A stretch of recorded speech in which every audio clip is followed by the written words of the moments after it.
ऐसे बहुत सारे रेगुलर व्यूअर्स हैं जो हमारी कहानियां देखते तो हैं, लेकिन आपने चैनल को सब्सक्राइब नहीं किया है। अगर आप भी उन 85% लोगों में से एक हैं, तो जल्दी से सब्सक्राइब बटन दबाओ।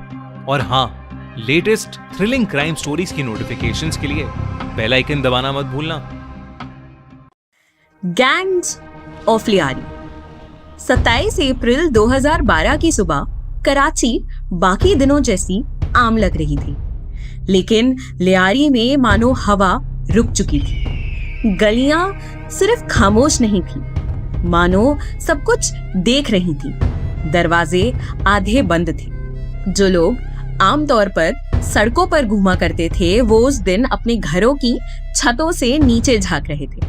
मानो सब जानते थे कि कुछ होने वाला है, कोई पुराना हिसाब चुकता होने वाला है। और वो सही भी थे। जैसे ही पुलिस की गाड़ियां बगदादी की तरफ से अंदर घुसी, उन पर फायरिंग शुरू हो गई। पहले सिंगल शॉट्स और फिर एक साथ कई सारी गोलियां चलने लगी। अचानक से एक रॉकेट एक गोला बारूद से लदी हुई गाड़ी से टकराया। एक बड़ा सा धमाका हुआ और वो पूरा इलाका एक ही पल में जंग के मैदान में बदल गया। एसपी चौधरी असलम खां आगे बढ़ रहे थे, लेकिन उनके लिए ये सिर्फ कोई आम ऑपरेशन नहीं था, बल्कि एक पुरानी कहानी का वो मोड़ था जहां सब कुछ बदलने वाला था। सफेद पठानी और हाथ में अपनी गन लिए स्टाइलिश चौधरी असलम वो आदमी थे जिन्होंने उस सिस्टम को बनते भी देखा था और टूटते भी। लेकिन लियारी पहले ऐसी नहीं थी। एक वक्त था जब वहां फुटबॉल खेला जाता था, बॉक्सिंग प्रैक्टिसेस होती थी, वहां से चैंपियंस निकलते थे। वहां के पोर्ट्स में हर वक्त चहल पहल रहती थी और वहां के लोग बिना किसी डर के जिया करते थे। लेकिन फिर पैसा आया और पैसा पावर का नया तरीका लाया। और इस बदलाव के बीच सबसे पहला नाम उभर कर आया बाबू डकैत का, जिसका तरीका सीधा था। डर पैदा करो और कंट्रोल अपनी मुट्ठी में ले लो। और फिर हाजी लालू ने उस डर को स्ट्रक्चर दिया, जहां हर चीज का हिसाब होने लगा और सब लोग एक ऑर्गेनाइज्ड नेटवर्क का हिस्सा बन गए। इसी सिस्टम में एक लड़का बड़ा हो रहा था, रहमान। उसकी कहानियां उसके बचपन से ही मशहूर थी, जिनमें उसकी पहचान पर सवाल उठते थे, जिनमें उसे नाजायज कहा जाता और जिनमें एक और अंधेरा राज छुपा हुआ था कि उसने अपने ही हाथों से अपनी अम्मी की जान ली थी। और चाहे ये सच हो या अफवाह, उन कहानियों ने उसके नाम के साथ एक परमानेंट डर जोड़ दिया था। रहमान धीरे धीरे सिस्टम को समझ गया और फिर थोड़े सालों बाद उसी सिस्टम को कंट्रोल भी करने लगा, जहां वो एक्सटॉर्शन करने लगा, डिस्प्यूट सेटल करने लगा और वॉयलेंस को सिलेक्टिव बनाने लगा। वो रहमान से बन गया रहमान डकैत। धीरे धीरे वो सिर्फ एक गैंगस्टर नहीं, बल्कि एक अथॉरिटी बन गया। और इस पावर के साथ उसका नेटवर्क लियारी के बाहर भी फैलने लगा, जहां स्मगलिंग रूट्स और वेपन्स का ट्रांसपोर्टेशन जैसे एलिमेंट्स उसके धंधे का हिस्सा बन गए। इस पावर ने रहमान की एक और खौफनाक सच्चाई दिखाई, जब रहमान ने अपने ही हाथों से अपने अब्बू की जान ली। उसके अब्बू और कोई नहीं बल्कि बाबू डकैत ही था। कुछ कहानियों के हिसाब से कराची के कुछ क्रिमिनल नेटवर्क्स का ताल्लुक मिलिटेंट इकोसिस्टम के साथ था, जहां मेजर इकबाल और मेजर इलियास कश्मीरी जैसे नाम इंटेलिजेंस डिस्कशन में सामने आ रहे थे। इंडियन इन्वेस्टिगेशंस, इंटरनेशनल इनपुट और एफबीआई की इंटेरोगेशन ये इंडिकेट करते थे कि एक हैंडलर जिसे मेजर इकबाल कहा जाता था, एलिजिडली डेविड हैडली के कांटेक्ट में था जब मिशंस के दौरान मुंबई के कई की टारगेट्स का डिटेल्ड सर्वेलेंस किया जा रहा था। और हेडली के स्टेटमेंट्स के मुताबिक उसे फाइनेंशियल और लॉजिस्टिकल डायरेक्शन भी मेजर इकबाल से ही मिलती थी। लेकिन ये सब लार्जली इंटेरोगेशन बेस्ड क्लेम्स थे, जिनकी इंडिपेंडेंट जुडिशियल वैलिडेशन कम थी। दूसरी तरफ मेजर इलियास कश्मीरी का नाम मिलिटेंट नेटवर्क्स के कॉन्टेक्स्ट में सामने आ रहा था, जहां उसे जिहादिस्ट ऑपरेशंस से जोड़ा जा रहा था। और कुछ इंटेलिजेंस रिपोर्ट्स के हिसाब में ये सजेस्ट किया गया कि वो एक बहुत बड़े मिलिटेंट इकोसिस्टम का हिस्सा था, जो साउथ एशिया में हाई इम्पैक्ट अटैक्स प्लान करता था। पाकिस्तान ने इन दोनों नामों को 26/11 के कॉन्टेक्स्ट में ऑफिशियली एक्सेप्ट नहीं किया, लेकिन मेजर इकबाल और मेजर इलियास कश्मीरी के नाम मुंबई के उन अटैक्स के बाद कई अलग अलग इन्वेस्टिगेटिव नैरेटिव्स में सामने आए।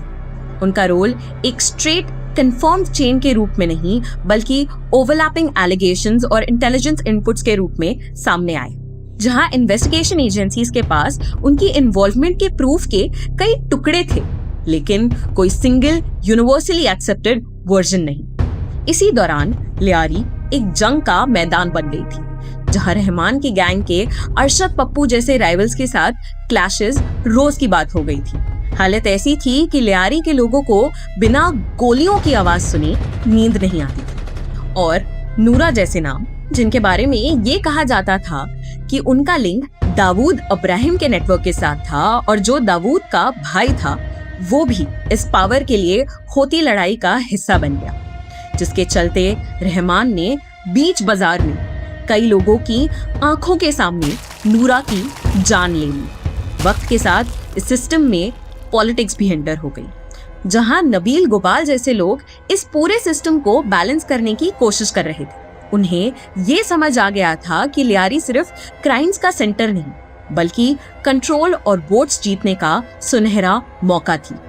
नबील ने इस पूरे गैंग वॉर में कोई मौका नहीं छोड़ा जिसमें वो वोट जीत सके, और धीरे धीरे वो एक पॉलिटिशियन के तौर पे लियारी को अपना बनाने लगा।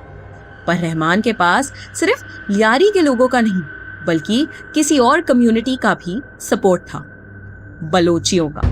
बलोच कम्युनिटी को पाकिस्तान में माइनॉरिटी की तरह देखा जाता था। आईएसआई ने इस कम्युनिटी को खत्म करना अपना मिशन बना लिया, पर रहमान बलोचियों से गन्स और बाकी वेपन्स लेके उन्हें विश्वास दिला चुका था कि वो उनकी मदद करेगा। बलोचियों को रहमान पे इतना भरोसा था कि उन्होंने उसे एक नया खिताब दिया, शेरे बलोच। पर वो इस बात से अनजान थे कि जिस आदमी पे उन्होंने इतना भरोसा किया था, वही आदमी खुद आईएसआई को उन्हीं से खरीदे वेपन सप्लाई कर रहा था।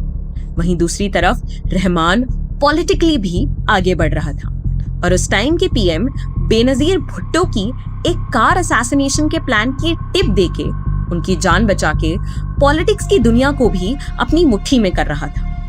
धीरे धीरे स्टेट से प्रेशर बढ़ने लगा था। वहीं एसपी चौधरी असलम खान सिस्टम को तोड़ने के लिए एक एक लेयर अपने हाथों से उधेड़ रहे थे। कई लोग उस white Pathani suit, signature gun और हाथ में सिगरेट लिए पुलिस ऑफिसर, जो संजय दत्त के बहुत बड़े फैन थे, उन्हें अपना मसीहा मानते थे, तो कई उन्हें शैतान का दूसरा रूप भी मानते थे, जो सीधा दाऊद से जुड़े हुए थे। उन्होंने एलटीएफ यानी लियारी टास्क फोर्स बनाई, जिसका हर ऑफिसर, हर मिशन डायरेक्टली उनके कंट्रोल में था। उन्होंने इन्फॉर्मेंट्स बिल्ड किए और खूंखार और दर्द भरे एनकाउंटर्स के थ्रू उस क्रिमिनल नेटवर्क को कमजोर करने की बिना रुके कोशिश करते रहे। इसका नतीजा ये था कि लियारी के कई शूटर्स, कॉन्ट्रैक्ट किलर्स, गैंग के अड्डे और रहमान के सबसे पावरफुल लोग गिरने लगे, और रहमान का सर्कल धीरे धीरे छोटा हो गया। 2009 में जब असलम रहमान तक पहुंचे, तो उन्होंने बहुत ही सीक्रेट इनकाउंटर में उसे उठाया और उसे गोलियों से छन्नी कर दिया। हालांकि ऑफिशियली इसे एनकाउंटर बोला गया, लेकिन कुछ लोग हकीकत जानते थे। वो जानते थे कि ये कोई रैंडम इनकाउंटर नहीं, बल्कि एक सोची समझी साजिश थी, क्योंकि क्राइम्स और गुंडागर्दी का वो सिस्टम तब रुका नहीं, वो बस अपना चेहरा बदल रहा था। कई लोगों का ये मानना था कि ये सब नबील और बड़े साहब ने मिलकर करवाया था। रहमान के बाद वही सिस्टम एक नए नाम के साथ वापस उठा, उजैर बलोच। वही उजैर जो लोगों के मुताबिक फुटबॉल में मसरूफ रहता था, लड़ाई झगड़े से बिल्कुल दूर। वही उजैर जिसके अब्बू को अरशद पप्पू ने जान से मारा था। उसके पैर भले ही फुटबॉल पर थे, पर उसकी आंखें सब कुछ ऑब्जर्व कर रही थी। जब उसकी बारी आई तो उसने ठान लिया कि अरशद पप्पू के साथ साथ पूरी लियारी को उसे एक पैगाम देना था, और वो पैगाम उसने अरशद पप्पू के सर को उसके धड़ से अलग करके दिया। उसने दोनों रहमान और अपने अब्बू का बदला लिया। वो शान सा लड़का अरशद पप्पू के सिर से फुटबॉल खेलकर खुद लियारी का बादशाह बन गया। उजैर का सिस्टम रहमान जैसा नहीं था, बल्कि और ज्यादा कैलकुलेटेड और कई ज्यादा खतरनाक था, जहां वो सिर्फ एक गैंग को कंट्रोल नहीं कर रहा था, बल्कि पूरे के पूरे नेटवर्क को कंट्रोल कर रहा था। लेकिन इस बार स्टेट पीछे नहीं हटा और ऑपरेशन लियारी के नाम से एक सस्टेन्ड क्रैकडाउन शुरू हुआ, जहां कंटिन्यूअस रेड्स, स्ट्रीट बैटल्स और अरेस्ट्स के थ्रू उजैर के राज को तोड़ा जा रहा था। प्रेशर इतना बढ़ गया कि उजैर की मूवमेंट रिस्ट्रिक्ट हो गई, उसके आदमी कम होने लगे और धीरे धीरे वो आइसोलेट हो गया। और फिर वो दिन आया जब एसपी असलम और उजैर के रास्ते 27 अप्रैल 2012 को लियारी की गलियों में टकराए, जब एक फाइनल ऑपरेशन प्लान हुआ। उजैर के कई अड्डों पर रेड पड़ी और एक एनकाउंटर हुआ जिसकी फायरिंग के बीच उजैर के कई गैंग मेंबर्स की मौत हो गई। लेकिन उजैर वहां की तंग गलियों का इस्तेमाल करके भाग गया। धीरे धीरे जो पॉलिटिकल पार्टीज पहले उसका साथ देती थीं, उन्होंने भी मुंह फेर लिया और उसके खिलाफ हो गए। उजैर पे 20 लाख रुपए का इनाम रख के उसके अगेंस्ट रेड वारंट जारी कर दिया गया। ये कहानी यहीं खत्म नहीं हुई, क्योंकि कुछ वक्त बाद चौधरी असलम खान खुद एक ब्लास्ट में मारे गए। उनकी गाड़ी को टारगेट किया गया और एक पावरफुल एक्सप्लोजन के जरिए उनकी गाड़ी को उड़ा दिया गया। और तब ये क्लियर हो गया कि लियारी की कहानी में कोई भी फाइनल विनर बना ही नहीं, क्योंकि जो सिस्टम एसपी असलम तोड़ रहे थे वो उन्हें भी निकल गया, और जो नाम उस सिस्टम को कंट्रोल कर रहे थे वो भी इसी सिस्टम का हिस्सा बनकर खत्म हो गए। और शायद इसीलिए लियारी की कहानी कभी किसी एक अंत तक नहीं पहुंच पाई।